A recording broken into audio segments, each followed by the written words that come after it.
থেকে কোনো হিন্দুদের উপর অত্যাচারের ভিডিও আর আপলোড হবে না, কাঁচি হয়ে যাবে। তাহলে বলবেটা কে? আমরা বলবো, আমি বলবো স্বর্ণালী। এইসব বলতে খুব খারাপ লাগছে, এইসব 12 ভাতারি মেয়েদের সম্পর্কে যত কম কথা বলা যায় ততই ভালো। পরিষ্কার গল্প।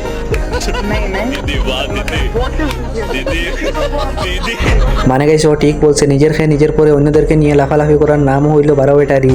আর এই নিউজ রিপোর্টার গুলো এরকম হয়ে গেছে, বাংলাদেশ নিয়ে কথা না বললে ওদের পেটের ভাত হজম হয় না। কথায় আসে না, বেশি বসে আয়ু বলো মেয়ে আর কম বয়সে বিধবা, ওরা যেখানে থাকবে ওখানে একটা ঝামেলা হবেই।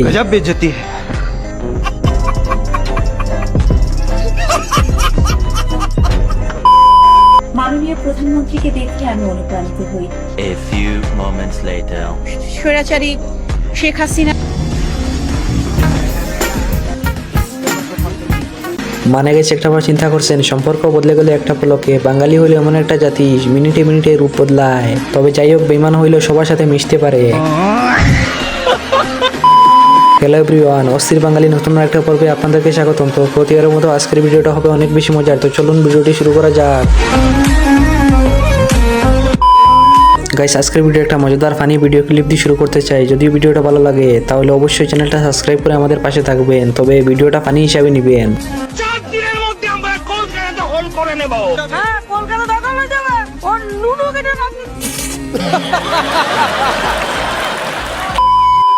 শেখ হাসিনার কি নৌকা, দ্বীপ জলের কি নৌকা? আমি আওয়ামী লীগের টিকিট চেয়েছিলাম, বিপক্ষে গেলে সানডে মানডে ক্লোজ করে দেন।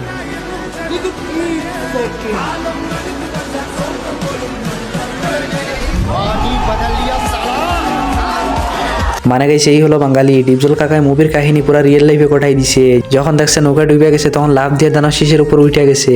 বাঙালি কখনো ভালো হবে না। হিসাব বোঝো না, দুধু খাও।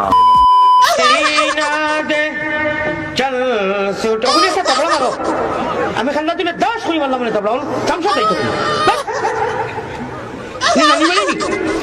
ভগবান ও ভাই যে হবি যে বুঝাও। মানে গাইছে আগে আমরা দেখতাম চোর পুলিশের দলে দুমদাম খেলা নিত, এখন দেখি চোর পুলিশের প্রেমে পড়ে গেছে। পরিস্থিতি যেমনই হোক না কেন, ক্রাশ সবার উপরে।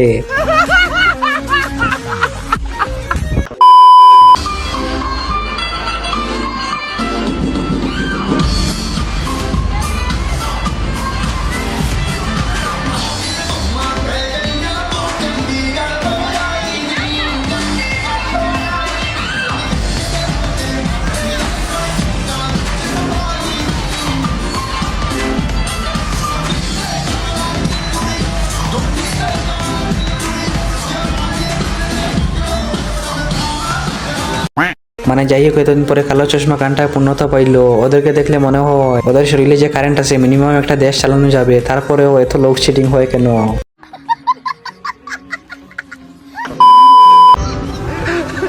সে পৃথিবীর একমাত্র মানুষ, সে কখনো হ্যান্ডেল মারে নাই।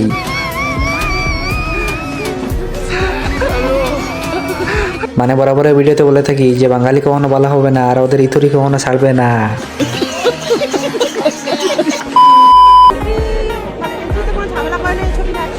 এই ছবি নিয়ে তো আমি এমনিতে কোনো ঝামেলা করিনি, কারণ এই ছবির সাথে সাথে আমি করতে পারি। আর আমার কাছে মনে হয় এটা আমার বেঁচে থাকার প্রেরণা। আমার যে অনেকে জিজ্ঞেস করছিল আপনি কি আজকে ছবি আসছে? হ্যাঁ। Hey, I've seen this one. This is a classic.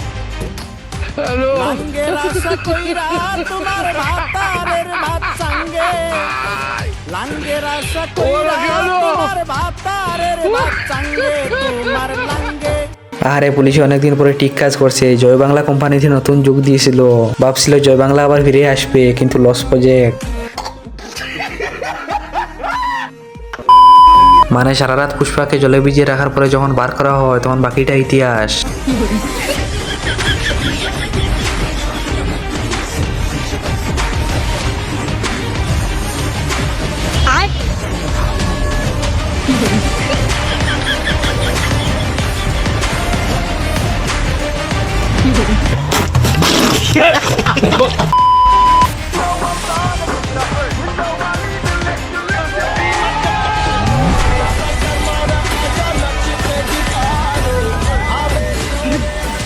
মানে ব্যাডমিন্টন খেলার নতুন পদ্ধতি, কিন্তু অনেক সময় মন চায় যে ব্যাট দুইটাতে দুইরা ফ্লাওয়ার্স ও ডান্ডা দেই। তবে আপনারা আবার কমেন্ট করেন না যে কোন ফ্লাওয়ার্স ও ডান্ডা হবে, অনেক কিছু তো হইতে পারে। মেয়েরা ছেলেদের আসলে বেশিরভাগ বিয়ে ভেঙে যেত। কেন? কারণ মেয়েরা তো আসলে ছেলেদের মন বুঝে না, তারা বুঝে ছেলেদের ধন। মানে গাইস আপনারা কাকুরে ভুল বুঝছেন না, কারণ কাকু ধন সম্পদের কথা বলছেন, আর আপনারা যেটা ভাবছেন ওইটাও। কোন পক্ষ? আমি মেয়ে পক্ষ। ও, মেয়ে তোমার কে হয়? মেয়ে আমার মা হয়। মানে গাইস একটা বার ভাবছেন খাওয়ার সময় এসে যদি কোনো একটা মানুষে বলে যদি আপনি কোন পক্ষ, তখন কেমনটা লাগে বলেন তো আপনারা। তাই আমার বন্ধু এরকম আর একটু বলছে মেয়ে আমার মা হয়, তবে আমি অনেক কিছু ভাবতেছি, কিন্তু এগুলো বলা যাবে না।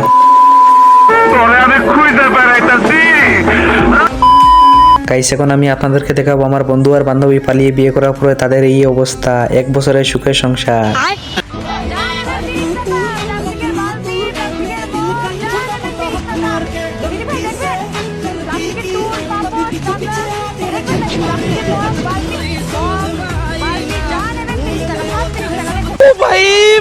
मारो मुझे, मारो मारो मुझे, मारो मारो। नहीं ये मजाक हो रहा है, एक सेकंड यार, मजाक हो।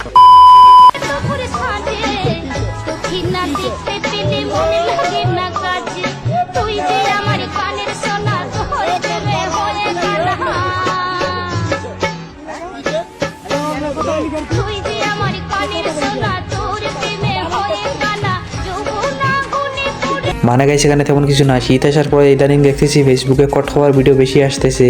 আমরা সিঙ্গেলদের কষ্ট কেউ বুঝলো না, আমার বন্ধু শরীর গরম করতে গিয়ে একটু কট খাইছি আর আমি চ্যালেঞ্জ করছি মোহাম্মদ ইউনুসকে, একেই ঠক ঠক করে কাঁপছে ময়ূকের ভয়ে। মোহাম্মদ ইউনুস ময়ূকের মুখোমুখি হতে চায় না, ময়ূকের সাথে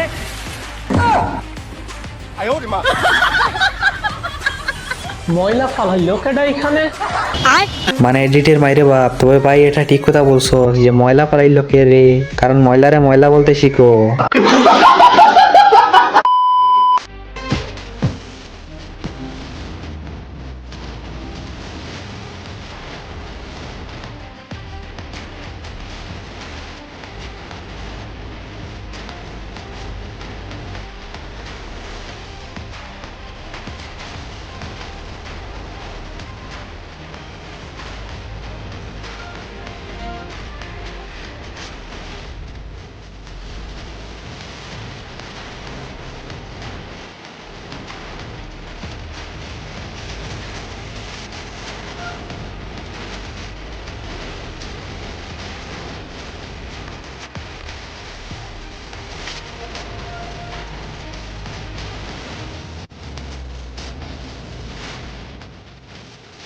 মানে এরকম ডক্টর থাকলে বারবার অসুস্থ হইতে মন চায়, আপনারা কি বলেন? তবে এই ভিডিও দেখার পরে আজকের ভিডিও এখানে শেষ করতেছি, দেখা হচ্ছে নেক্সট কোনো ভিডিওতে।